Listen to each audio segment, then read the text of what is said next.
नमस्कार, मैं हूं आपके साथ मयंक। देखिए, बड़ी खबर इस वक्त की, अमेरिका से B-2 बॉम्बर्स रवाना हो गए हैं। B-52 बॉम्बर्स भी रवाना हो चुके हैं। देखिए, मैंने बार बार अपने वीडियोस में ये बात कही है कि जब तक अमेरिका के B-2 बॉम्बर्स के उड़ने की खबर नहीं आए तब तक अमेरिका हमला नहीं करेगा। और देखिए, आखिरकार ये खबर आ चुकी है कि अमेरिका से B-2 बॉम्बर्स और B-52 बॉम्बर्स रवाना हो चुके हैं। जो खबरें आ रही हैं सोर्सेस से, उसके मुताबिक B-2 बॉम्बर्स डिएगो गार्सिया पहुंच सकते हैं। डिएगो गार्सिया हिंद महासागर में अमेरिका का वो नेवल बेस है जहां पर अक्सर B-2 बॉम्बर्स की तैनाती की जाती है ईरान पर हमले के लिए। पिछली बार जब अमेरिका ने हमला किया था तो B-2 बॉम्बर्स ने अमेरिका से फ्लाई किया था, लेकिन देखिए, बार बार हमने आपको ये बात कही थी कि इस बार अगर अमेरिका हमला करेगा तो B-2 बॉम्बर्स शायद अमेरिका से फ्लाई ना करें, वो डिएगो गार्सिया से फ्लाई कर सकते हैं। और अब देखिए, यही खबरें आ रही हैं कि अमेरिका ने आदेश दे दिया है B-2 बॉम्बर्स को मिडिल ईस्ट भेजने के लिए। और संभवतः ऐसा बताया जा रहा है कि ना सिर्फ अब्राहम लिंकन पर बल्कि डिएगो गार्सिया में B-2 बॉम्बर्स पहुंच रहे हैं। देखिए, अमेरिका की तरफ से जो खबरें आई अमेरिका से, उसके मुताबिक एक बड़ी बैठक हुई जिसमें अमेरिका के टॉप मिलिट्री कमांडर्स शामिल थे। उन्होंने डोनाल्ड ट्रंप को ब्रीफ किया कि ईरान पे हालात कैसे हैं और क्या हमला इस वक्त किया जाना चाहिए।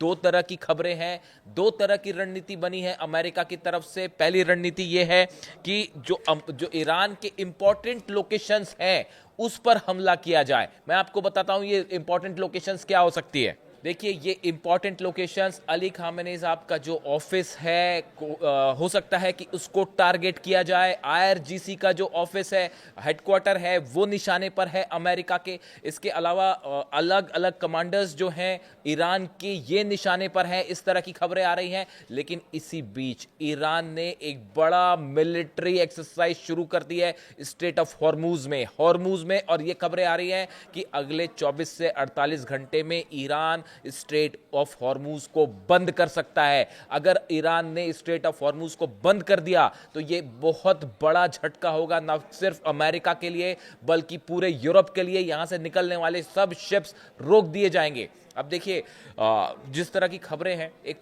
बार बार ये सवाल पूछे गए कि अब तक अमेरिका ने हमला क्यों नहीं किया। देखिए, एक बड़ी बैठक हुई है इजराइल में, और इजराइल में जो सेंटकॉम है उसके चीफ, अमेरिका का जो सेंट्रल विंग सब कुछ देखता है, मिडिल ईस्ट पर हमलों की पूरी प्लानिंग करता है, हमलों की रणनीति बनाता है, उसके जो चीफ है, सेंटकॉम के चीफ एडमिरल ब्रैड कूपर, ये पहुंचे थे इजराइल। और इन्होंने IDF के जो चीफ ऑफ स्टाफ हैं इयाल जमीर, यानी इजराइल की सेना के जो चीफ हैं, उनसे मुलाकात की। और इस बैठक में कई सारी चीजें इसकी निकल के सामने आई हैं। और बताया ही जाता है कि इस बैठक में ही इजराइल के सेना के चीफ ने यह बात बताई, यह बात खुलासा किया कि हमें इस बात की कंफर्म जानकारी मिली है कि ईरान ने कई ठिकानों पर रूस से मिले S-400 anti missile defence system, anti aircraft systems deploy कर दिए हैं। देखिए, हमने आपको सबसे पहले यह बात बताई थी कि ईरान को जो है वो रूस का S-400 मिल चुका है। उस समय कई सवाल उठे, कई लोगों ने पूछा कि आपके पास ये खबरें कैसे आ रही हैं, हो सकता है ये खबर गलत हो। लेकिन अब इजराइल के जो चीफ ऑफ स्टाफ हैं वो खुद ये बात कह रहे हैं कि S-400 चप्पे चप्पे पर तैनात है। इतना ही नहीं, वो सुखोई 35 जेट्स का भी कंफर्मेशन दे रहे हैं कि हां, ईरान के पास कई सुखोई 35 जेट्स पहुंच चुके हैं।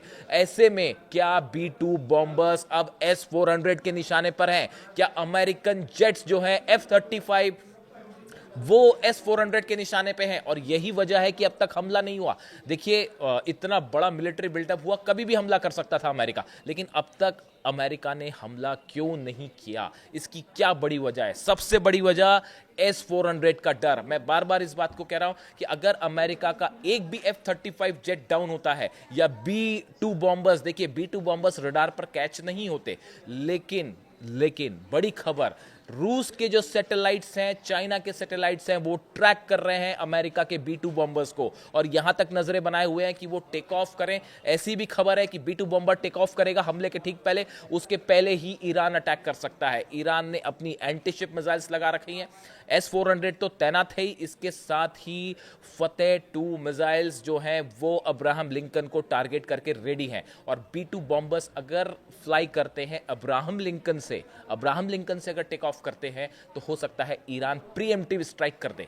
यही बात कही जा रही है डिएगो गार्सिया के लिए। ये जो ईरान ने ICBM टेस्ट किया, करीब 7,000 किलोमीटर का टेस्ट किया गया, ये 10,000 किलोमीटर रेंज है, करीब 4,000 किलोमीटर का डिस्टेंस है डिएगो गार्सिया से ईरान का। बताया ये जा रहा है जरूरत पड़ेगी तो इस मिसाइल से डिएगो गार्सिया पर भी हमला हो सकता है। अगर ईरान इस बात को लेकर कंफर्म होता है कि B-2 बॉम्बर्स उड़ान भरने जा रहे हैं, पहले ही प्रीएम्प्टिव स्ट्राइक हो सकती है। यानी B-2 बॉम्बर्स वर्सेस फतेह मिसाइल अब देखने को मिलने वाला है मिडिल ईस्ट में।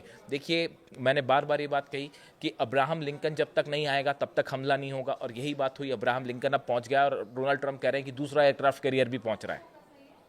इसके अलावा B-2 बॉम्बर्स को लेकर खबर थी कि डिफेंस एक्सपर्ट्स ये बता रहे थे कि अमेरिका बिना B-2 बॉम्बर्स के अटैक नहीं करेगा, और अब B-2 बॉम्बर्स का आखिरी कंफर्मेशन आ गया है। अब देखने की बात यह है कि इतना बड़ा मिलिट्री जमावड़ा करके क्या अमेरिका हमले की हिम्मत जुटाएगा, और क्या वो फतेह 2 मिसाइल्स जो है इसका रिस्क लेगा। बताया जा रहा है कि 500 से ज़्यादा ड्रोन रेडी हैं अब्राहम लिंकन को टारगेट करते हुए, फतेह मिसाइल्स रेडी हैं। स्ट्रेट ऑफ हॉर्मूज में ईरान ने दनादन मिसाइल्स जो है दागनी शुरू कर दी है, और एक प्रकार का संदेश दिया है कि अगर जरा भी हमला हुआ तो आप नतीजा देखिए। S-400 तैनात है। यही वजह है कि इजराइल भी इस बात को लेकर पूरी तरह से श्योर नहीं है कि क्या हमला होना चाहिए या नहीं होना चाहिए। अब एक बड़ी मुश्किल है, मिलिट्री जमावड़ा तो कर लिया ईरान ने, लेकिन अमेरिका ने, लेकिन क्या अमेरिका हमला करेगा, क्या ट्रंप हमला करेंगे, इसको लेकर अभी भी सवालिया निशान बना हुआ है। लेकिन इसी बीच जो B-2 बॉम्बर्स की खबर है, ये कान खड़े करने वाली खबर है, और 48 घंटे में इस बात को निगरानी रखने की जरूरत है कि ये B-2 बॉम्बर्स का मूवमेंट क्या होता है, क्या ये ईरान की तरफ फ्लाई करते हैं, और अगर करते हैं तो इसका मतलब होगा एक बड़ी जंग मिडिल ईस्ट में। इससे जुड़ा जो भी अपडेट होगा आप तक पहुंचाएंगे। Thank you so much.